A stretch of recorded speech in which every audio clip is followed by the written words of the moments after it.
A great start to the morning so far. Traffic was not bad. Getting out of, for those of you that know the area where I live or where I have to go, you know the QEW is usually a parking lot. Most of the time. Actually, today it was good. It was really good. The transfer from Highway 6 down into the QEW and on to and onto the QEW heading towards Niagara Falls was actually quite good. So that's a good start to the day. We went over what went on yesterday. A bunch of scratches because of the weather. It's so hard to fathom that a forest fire in Quebec, and honestly, ignorantly of myself, I thought it was contained a week ago. Remember we had that advisory, the races were canceled for like a day, and then everything seemed to be fine. It rained here, and I assumed there since then, and I just thought that everything was contained, but that does not appear to be the case. I had a ton of emails from people. So as you know, we had a bunch of horses scratched last night. Paycheck Princess raced, was not a great race, but still trying to find her way, and I know there's a good filly in there, just maybe not on the front with an open bridle. Partly our fault, I guess, and partly the fault of Drew, but he didn't know the filly. It's not his fault, I guess. So we'll see if we can make headway from here with her. And then I thought that Really Don't Care raced great. I had a couple of people email me yesterday and say, Anthony, I don't understand what you're saying. The different tracks, surfaces, bank, and left line, right line. Surely it's not as complex as you're letting on that it is. Now, I don't know if you just politely said, are you full of shit or not? But I guess it's worth noting that it is right in front of you if you look. When I drove Really Don't Care, first off, when Scott qualified her at Northfield, she wasn't on the line. And when I raced her at Northfield, I had no problem getting her into the passing lane and winning the race. It was quite easily. She wasn't on the line at all. Different story yesterday. So what changed? Well, did she change? Did she have something bothering her? Didn't appear to be to me or to Scott. Same equipment. Everything was the same. Really, the only thing that did change was the track. And my biggest fear watching her score down, you guys saw it the same as I did. Anybody that was watching the simulcast watched Scott score her down, and she run all over the track. I looked at my wife. We're sitting there at Ollie's baseball practice, and our baseball game, getting ready to. He was warming up. I looked at her, and she looked at me. I just shook my head. I said, "Oh man, is this gonna suck?" Because Buffalo is a tough place to get around, right? Not a lot of people head to Buffalo. One, a lot of the guys that have New York horses obviously aren't stable in Buffalo. They're on closer to the East Coast, I presume, along the way. And when you look at 2-year-old trotters, the first one you forego is Buffalo because it is tight, it is flat. Some of them don't get around it well. I didn't know how Really Don't Care would get around the track, but she got around really well. And I talked to Scott after. I said, Amy, we're watching the gate pick up speed, and Scott's leaving with her after we just watched her make a break in the first turn. And Amy said, "Oh no." I said, "Well, if Scott Zeron is leaving with this filly, he's quite confident she's going to get around that first turn. He's not holding his breath and hoping. I can assure you of that." And that's exactly what he did. He just busted her around. He said she was great. Felt strong in the last turn, finished up, but then drifted across the track. So he said the next one's at Saratoga, flat also, but not as flat as Buffalo. So a little tweaking with Really Don't Care. Maybe just put a line pole on the outside or take the Murphy off the inside. The whole goal is this. She does touch her inside knee, so having her run out is good. Not like that down the lane, but having her out a little bit in the turns so she doesn't strike that knee is important. How do we rig her up so that she does not run into the turns, but does not run out in the straightaways? That is a difficult thing to do. Sometimes it's as easy as taking a Murphy blind off or adding a line pole on the outside. But I'll leave that up to Scott and Megan. Ryan Swift did a great job with the filly all week long. There was a trainer at Buffalo yesterday from Megan's farm, so we simply just sent Really Don't Care back with them. So that'll work out well. A lot of people asking me, Blanton's Blue coming off a break. Obviously, we're all disappointed, especially looking at the purse he was racing for at Yonkers the other night. What about Buffalo? Well, here's my take on Buffalo. I know that Megan wanted to redeem the Colt self with that break, and she wanted to racehorse in Buffalo, although she doesn't like Buffalo. She wanted a racehorse there. The option was send the horse back to Northfield. We'll train him at a Northfield, send him down to Buffalo. I'll go drive him. Now, the tricky part is, we'll talk about this in depth in a minute, is how the 5th of July will shake out. I'll be coming back from Kentucky. Now, when I looked, the only way to get back from Kentucky in the morning in time to race Blanton's Blue would be to fly into Erie, Pennsylvania. So for those of you who know, you go down the highway, Buffalo, you're down the highway going towards Pennsylvania or Northfield, you have to go through Erie. I've never been to the Erie airport, but when I searched flights along that corridor, the only flight that got me back in the Buffalo area in time to race Blanton's Blue was a flight to Erie, Pennsylvania. Now, I could work it out with Amy because Amy and the kids are going to be over here too. And I know that Scott didn't want to go to Buffalo. He said, I don't really want to go to Buffalo. I said, well, we all have to do things we don't want to sometimes, Scott. And this is one of those times. So, although I would be very confident racing Blanton's Blue in Buffalo, I have all the confidence in the horse in the world. I know there's some trepidation from Megan and Scott, and I gave them the option. Send it back, we'll get him raced, or Scott, you're going to have to come racing, right? So Scott has said he will come. Now, I've given him an out. I said, if it's your only drive and things don't look as optimistic as we hope, I'll move heaven and earth to get back to drive Blanton's Blue. You know him. You qualified him. You know his quirks now. Aside from the shoe coming off in Yonkers, you know his quirks now. I would appreciate it if you went to Buffalo. So I think that is what's going to happen with Blanton's Blue. Again, and this is important, and it comes from, we'll talk more about insider trading in a minute, but it comes from that type of situation yesterday where things didn't go according to plan. I can tell you what isn't according to plan is when a horse gets hurt. That's a real problem, right? We've seen that this year, whether it be freak accidents in a stall or whether it be what I categorize as athletic injuries that occur on the track. It hurts. And missing a race or making a break in a qualifier hurts also, but not in the same way. And I think that's important to know. Maybe that's something I didn't touch on enough yesterday, is the reservations I had about coming back in 4 days with insider trading was along that line, the injury line. I don't want to see her injured. I don't want to see her burnt out, tired, or angry at her work so early in her age, in her life, in her career. Now we'll talk about her a little bit more in a minute. But Blanton's Blue making the break, we can all get upset, but this is horse racing. Breaks will occur. They'll occur to people that we race against, and they will occur to us, even though we do our best to mitigate that. And that was pretty evident in that particular race, since the only horse that didn't break was the horse that got his picture taken. So, it wasn't just us. And that's the thing I fall into sometimes is, being angry about something that happened to us when it has, in this case did in that particular race, happened to every other single trainer in there. Very, very good trainers also. So, it goes back to a conversation I was trying to have with Ollie last night. He struck out twice last night. He's a 9-year-old boy, right? And his mom doesn't understand because he slams his bat down or throws his gloves in his bag, and you can see the tears in his eyes. These are 9-year-old kids. They all cry when they strike out.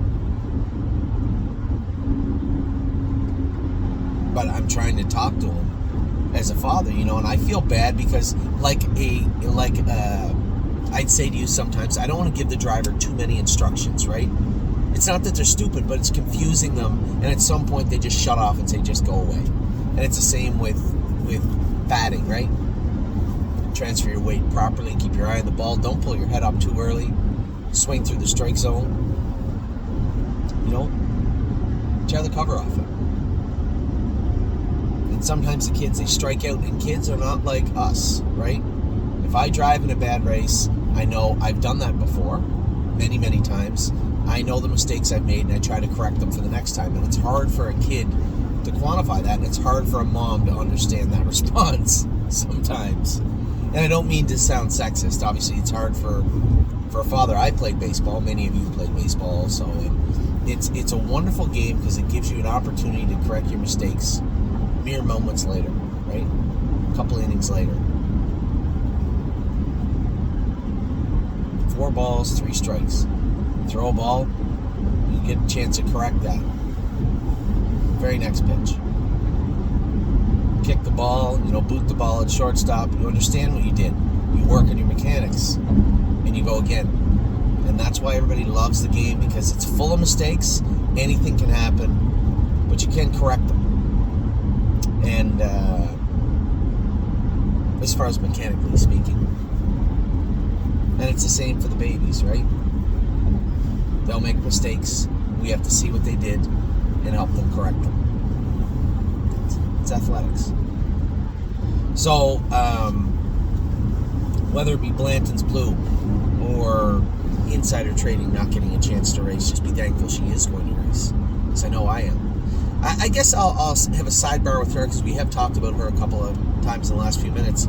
I got thinking about it last night, and I know I got a text message or two from people that were frustrated because she wasn't going to be in, or because of the entire situation. Here's my take. I do feel bad that she's not going to be in, but I do not feel bad about the situation, because there is nothing more I or anybody else associated with that filly could have done.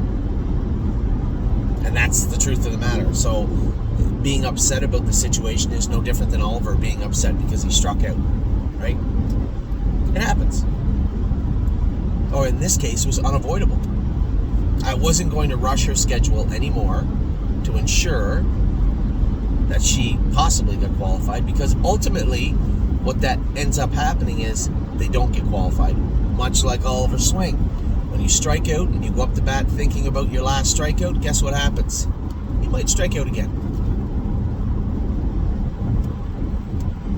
And that's the most difficult part as a driver or a trainer, is understanding what you're up against and being able to execute it anyway.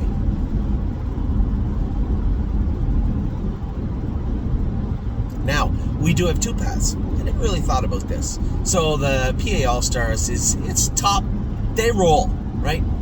It's not like insider trading was going to go into the PA All-Stars in 2 weeks and just obliterate them. Likely not.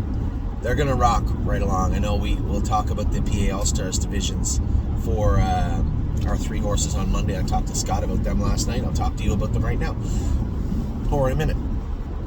Now, we could bring insider trading to the PA All-Stars. She belongs there. I believe she's one of our best fillies. Very, very strong, great attitude right now.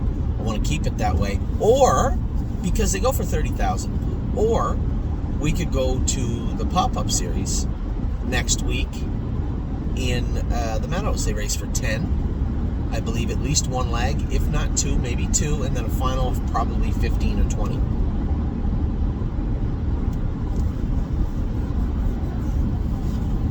This is almost falling under the category of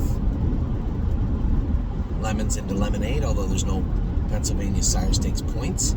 The racing should be quite watered down. I know those 2 people that were really pissed off, they didn't get a chance to race their horses yesterday, same as we were. They're going to be in there likely, because one of them is stabled at the Meadows. Having said that, managing these babies is hard,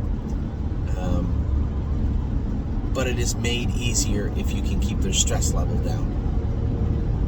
And knowing that insider trading is stabled at the Meadows, that you can just go down the hill into the paddock and race, rather than onto a truck and go to the Poconos to race in the PA All-Stars, might make more sense. And the way you guys know this, somewhere in your soul, you know this, is that I treat all the horses as if I own them myself. What would you do if she was your horse?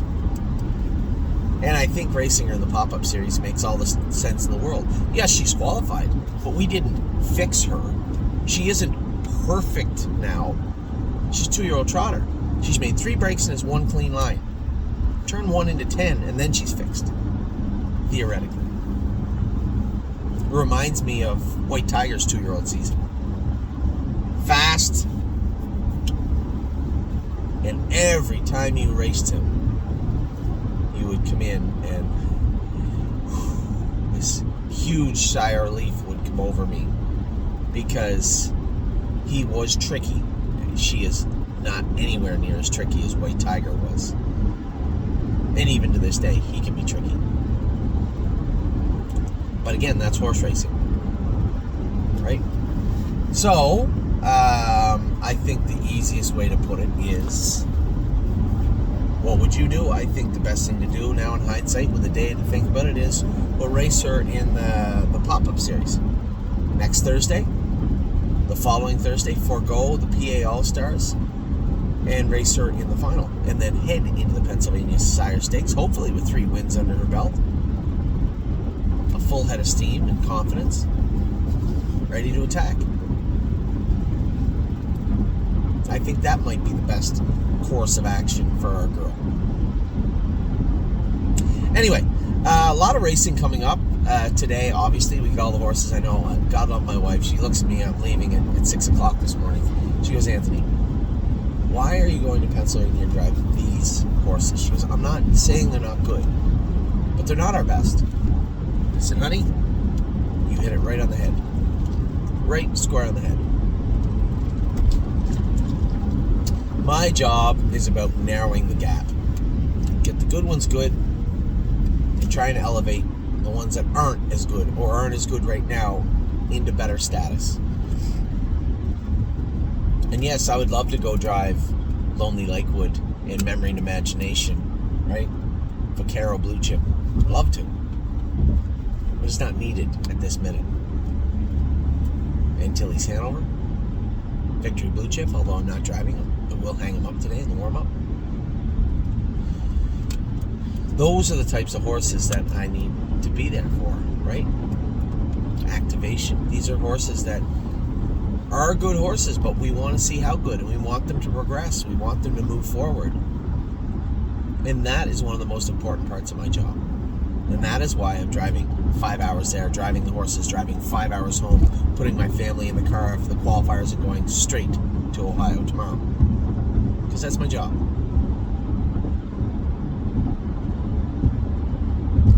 And I think she knew the answer, but it was one of those times where it needed to be said, just for clarification purposes.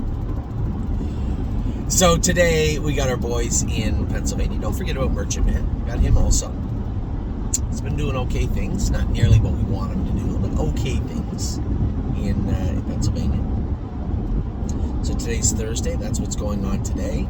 I'm not going to race Swinging Senorita. She doesn't need me. I think Aaron or Brett. I think Brett is going to drive her this week. And then we have Coupe de Ville and Smoking Hot Irish Girl. Again, I'm not needed for those horses. So I'm going to watch my boy play baseball. Now Saturday, that's going to be a bag load of stress. We have all the fillies, minus a girl, of course, in center trading. We have 5 fillies in Pennsylvania between the Sire Stakes and the Stallion Series. And then I have to get in the car and rush down to Scioto because we have our horse that drew pretty good. The only one that didn't draw great was Born to Dance. Of course, the one that needed a good draw the most did not draw the best. But that's okay. I had somebody message me the other day and say, Anthony, I didn't hear anything about Born to Dance going to the next generation. I've been looking through my emails and I don't see them. Guys, and obviously they may not see this video, this is how we are going to communicate almost every time, right? This is my preferred way of communication so I can talk to everybody about everything.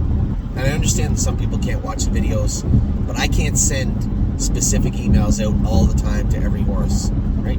That may sound silly to you, but I used to do that. For those of you that were that are clients from the start, I never used to send these videos out like this. You send 9 emails out, the last 6 emails sound a lot like the first 3. They're very generic. They do not articulate things the way I want to articulate them, and this is the way that I am going to bring the information forward. So for the people that don't want to watch the videos, I can't help you. This is how we transmit all our information. So if somebody just missed a video, I apologize. I can only put so much information in the line of the commentary line. And this is how we communicate. So for those people out there saying, I did not know that, and why didn't I get an email? Because this is how you were informed. And for the most of you out there, obviously plenty of the people watching this video, you watch our videos all the time. You get it, you understand it. And if this is your first video, or you're just tuning in, or you caught it by accident, there's no hard feelings, but this is how we communicate at the stable. So a Born to Dance from the outside, Sedona Hill drew great, Gypsy Hill drew great, Venice Blue Chip drew 6, but that may not be a bad thing in the middle of the gate. There's going to be lots of speed to go around for us and for everybody else at Scioto Downs on Saturday evening. Sunday, I catch a flight from Columbus to Philadelphia, from Philadelphia back to Cleveland, because my wife is driving back for Oliver's Ball tournament. And yes, I opted not to drive Spitfire overseas. I know Tim's such a great guy. He wanted me to drive. He said, you're there. You should be driving the horse. I said, Tim, my job is to do what's best for everybody. And if I thought that my job entailed me to drive horses instead of Scott Zeron, I would be driving them. Same as James McDonald and when my brother Mark drives them. The same. Scott knows the horse. Been in 53 with him. He won a sire stake with him. He should be driving him. That's that. As far as the other ones go, yes, I believe I am the right person for the job for those 3, and those 3 will be the ones I drive, and I will be very, very happy to watch Spitfire overseas go on the track. This is not about Anthony McDonald, the driver. This is about Anthony McDonald and the stable.ca. I think he understands that a little bit. He just, he wants to see us, me, do as good as we can, and you know what? Every step forward for the stable is a step forward for myself and my family also. So, very happy to go to Philadelphia and drive Crantini. Hopefully we get him around good. Crantini and Tailgate Buzz and Austral Hanover. All 3 of them. And Spitfire, Scott Zeron will drive, as I spoke to him yesterday about that. I talked to him about the 3 horses that are in Monday. I said, Scott, memory and imagination is... I can't say he's as good as Pickpocket, because Pickpocket already won a pari-mutuel event in 56. But I am going to tell you, he is closing in. He is very, very, very good. So I know you qualified him in 2-3, and you go with a lot of horses you might forget. You told me this was kind of one of your sneaky top picks, that you thought 2-3 wasn't a ton, but you just felt like he was good. It's because he is. I've trained him twice now in 57. Horse is ready to go. And Lonely Lakewood, that break was a forced error, not an unforced error. That was on Jody, and he knows that. But again, a little difficult to explain to a driver what the horse does, because it's not your typical... He'll feel like he is bomb-proof, and then you'll snap him in the tail and ask him to accelerate up into 5th gear. His first stride forward, he interferes with himself and he can make a break. So you need to let him coast up into top gear, and once you get there, you're fine. Nice call. And Vaquero Blue Chip was a winner the other day. The only tricky thing about him is his hobbles. As I said to Scott, when you go on the track and you look down, you say, there's no way this guy wears these hobbles this tight. That's how tight they're supposed to be on. For now. Until he gets some confidence. So excited to watch those 3 horses race on Monday, the 3rd and then the 4th. I'm off to Kentucky. I'm going to drive our 2 horses. I am going to drive Pickpocket, and I am going to drive Arson. I'm going to race against Pickpocket. Hopefully he gets a good chunk also. We're going to make some shoeing changes on him. A lot of people asked, what is wrong with Pickpocket? Well, the first thing wrong with him is he can't trot in 56, if in fact that's something wrong with him. Secondly, we're going to make some changes to his shoes, see if it was the track surface. John did not believe that it was mechanical, i.e. lameness. He believed that it was something we can fix with equipment and maybe a shoeing change, so that's what we're going to pursue. And I'm also going to drive Steel Cowboy. I see that Atlas Hanover is in on Sunday, and I'd sent a message to Eric, and I said, I know you didn't send this message, but I'm sure you didn't want to race 5 horses in one day, but I would have been very happy to race Atlas Hanover on Tuesday also. He's in Sunday in the non-winners of 2000 with the 7-hole. We'll give John McDonald another chance. Somebody said, why would you list John McDonald again? For the same reason that Ollie's coach sent him up to bat for a second time yesterday. Because one at bat or one start does not make a good or a bad driver. I don't think John drove Atlas Hanover very good, but now that he knows the horse, I expect him to drive better. Right? That's really what it boils down to. I'll drive Steel Cowboy. Eric was going to train him today. He said, you train him. If you believe we could or should make a shoeing change, then have the blacksmith just simply put him back to the way he was when I trained him at the farm. And I know, again, I'll reiterate this, I know for our clients, my partners on Steel Cowboy, it's frustrating to buy a horse for a lot of money, watch him go out and not race good his first start. And we want them to race good every start. But unfortunately they can't. We bought a horse that was rough and had a gear. We're going to continue to tinker with him and try to make sure we get him somewhere to the horse, somewhere between where he is and where he was meant to be, would be perfectly fine with me, and that's exactly what we're going to try and do. I'll leave you today with this as I drive towards the border, head to Pennsylvania. We are actively bidding on a horse today. Pretty good horse. Many of you have guessed the name of the horse. You're correct. I'm going to be actively looking for partners throughout the day, and I can assure you of this. If we do get this horse, he will sell out immediately because most of them is already spoken for. So, for those of you out there going through your day with a smile on your face, waiting for your lunch break, keep in mind, this horse will be purchased, if he is, around noon and be sold out around 1. And I can't make any promises to anybody. I can't say, hey, I'll hold shares back. It's a lot of money. So, if you do want to get involved, feel free to reach out. Maybe ask me who it is. I'm sure you already know. You can ask me how much we're looking to spend, which I'm happy to tell you. And you can let me know if you want to get involved. Because although we're somewhere around 75 or 80% of him sold right now, I would love nothing more for that number to turn into 100. So with that, I'm going to let you go on my long drive to Pennsylvania. I'll give you a little video after Pennsylvania, letting you know how things went from my perspective. But as I drive along, it was a decent day yesterday, minus the smoke and the scratches. Hopefully it's a better day today, racing-wise. And just a furious charge forward over the next 5-6 days as all our babies, just waiting for Ontario, but all our babies thus far will hit the track in the next 6 days. The American ones anyway. Except for Michigan.